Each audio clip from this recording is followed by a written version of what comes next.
Friends, ఇప్పుడు ఈ వీడియోలో నేను మీకు చాలా రుచిగా ఉండే దాల్ తడకా ఎలా తయారు చేసుకోవాలో చూపిస్తాను. ఇది చేయడం చాలా ఈజీ. అంతకన్నా ముందు ఫ్రెండ్స్, మీ అందరికీ ఒక చిన్న రిక్వెస్ట్. ఈ వీడియోని లైక్ చేసి మన ఛానల్కి సబ్స్క్రైబ్ చేసుకోండి.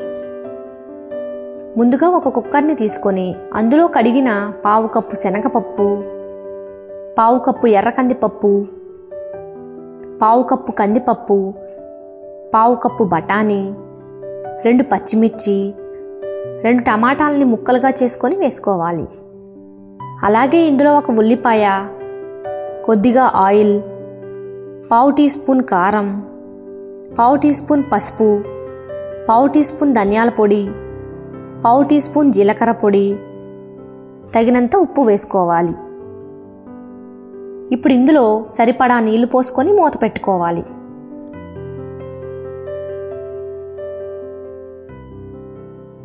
ఇప్పుడు దీన్ని స్టవ్ మీద పెట్టి 3 నుండి 4 విజిల్స్ వచ్చేంత వరకు దీన్ని ఉడికించుకోవాలి. ఇప్పుడు విజిల్స్ వచ్చిన తర్వాత దీనిలో ఉండే ప్రెజర్ మొత్తం పోయిన తర్వాత మూత తీసి ఇదంతా ఒకసారి బాగా కలుపుకోవాలి. ఇప్పుడు దీన్ని కొంచెం ఇలా మ్యాష్ చేసుకోవాలి. ఇప్పుడు ఇందులో కొంచెం చింతపండు పులుసు వేసుకుందాం. ఇప్పుడు దీన్ని మరో 2-3 నిమిషాలు ఉడికించుకోవాలి.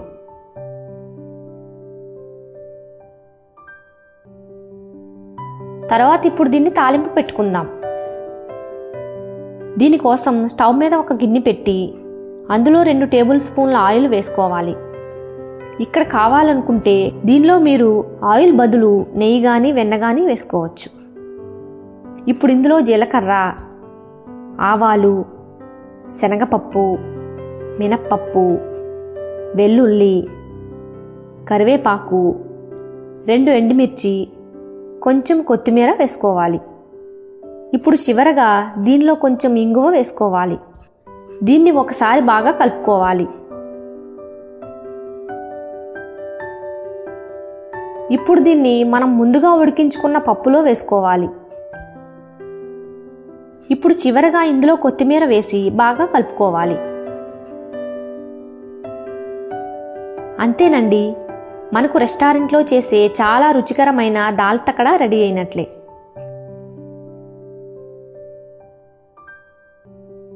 ఫ్రెండ్స్, మీరు కూడా ఈ రెసిపీని తప్పకుండా ట్రై చేయండి.